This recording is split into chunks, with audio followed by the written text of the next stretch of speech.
निर्णय। बहुत पुरानी बात है। एक गुरु और एक शिष्य थे। वे दोनों बनारस में रहते थे। एक दिन किसी कार्य से उज्जैन जा रहे थे। उज्जैन जाते जाते उन्हें रास्ते में ही रात हो गई।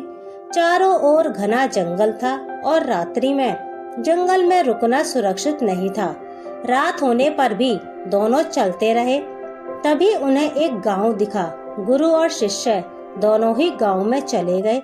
गांव में उन्हें एक झोपड़ी दिखलाई दी। गुरु ने शिष्य से कहा कि आज हम इसी झोपड़ी में रुकेंगे।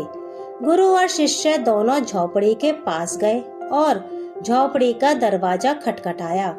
झोपड़ी से एक गरीब आदमी बाहर आया और गुरुजी उस आदमी से बोले, हम दोनों बहुत दूर से आ रहे हैं और रात्रि अधिक हो गई है। जंगल में रहना खतरे से खाली नहीं है, इसलिए हम रात्रि में यहाँ रुकना चाहते हैं। वह व्यक्ति गरीब अवश्य था, किंतु दिल से बहुत नेक इंसान था। उसने सम्मान पूर्वक गुरु और शिष्य को झोपड़ी के अंदर बुलाया और उन्हें स्वादिष्ट भोजन करवाया और रात्रि में सोने के लिए बिस्तर भी लगा दिए। भोजन करने के पश्चात गुरुजी ने उस गरीब व्यक्ति से पूछा, तुम्हारा घर तो बहुत छोटा है, किंतु तुम दिल के बहुत धनवान हो।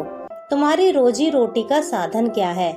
उस गरीब व्यक्ति ने गुरुजी के मुंह से अपनी प्रशंसा के लिए धन्यवाद दिया और बोला, मेरे पास इस गांव में सबसे अधिक जमीन है, किंतु वह जमीन बंजर है, जिस पर किसी भी प्रकार की खेती संभव नहीं है। इसलिए मैंने अपनी रोजी रोटी पालन के लिए एक भैंस रखी है।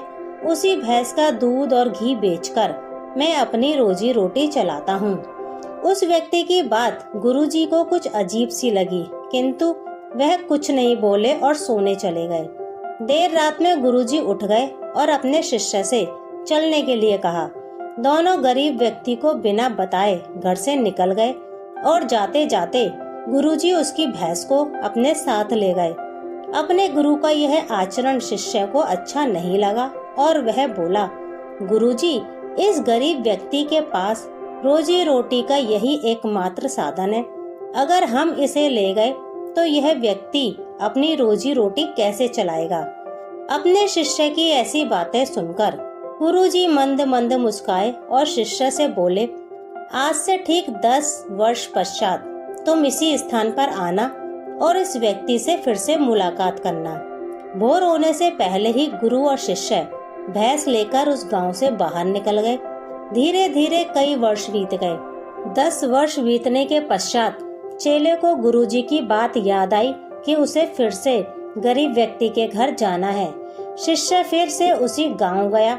गांव जाते ही उसने देखा कि जिस स्थान पर झोपड़ी थी, ठीक उसी स्थान पर एक आलीशान मकान बना हुआ है। यह देखकर उसे बड़ा आश्चर्य हुआ। शिष्य मकान मालिक से मिलना चाहता था। जैसे ही शिष्य मकान के पास गया, उसने उसी गरीब व्यक्ति को देखा, किंतु इस बार गरीब व्यक्ति बहुत अच्छे कपड़े पहने हुए था और देखने में बहुत ही संपन्न प्रतीत हो रहा था।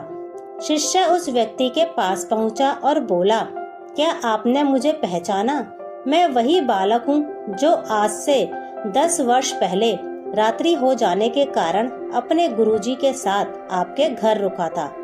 वह व्यक्ति झट से शिष्य की बातें सुनकर उसे पहचान गया और बोला, हाँ, मुझे बहुत अच्छे से याद है। उस रात्रि अगर आप लोग मेरी झोपड़ी में नहीं आए होते तो शायद आज भी मैं उसी दरिद्रता में जी रहा होता। उस रात आपके जाने के बाद मेरी भैंस भी कहीं चली गई थी और मेरे रोजी रोटी के लाले पड़ गए थे। मैंने अपनी बंजर जमीन पर मेहनत की और अथक परिश्रम के पश्चात उस जमीन को उपजाऊ बना लिया और अब उस बंजर जमीन पर मेरी हरी भरी फसलें लहरा रही हैं। इसी जमीन की बदौलत मैं आज इस गांव का सबसे संपन्न किसान बन गया हूँ। शिष्य को अब समझ में आया कि गुरुजी उस रात उस व्यक्ति की भैंस क्यों ले गए। शिष्य के मन में अब अपने गुरु के लिए पहले से भी कई गुना अधिक सम्मान था। गुरु द्वारा लिए गए निर्णय देखने में भले ही कठोर लगे, किंतु वो लोगों की भलाई के लिए ही लिए जाते हैं।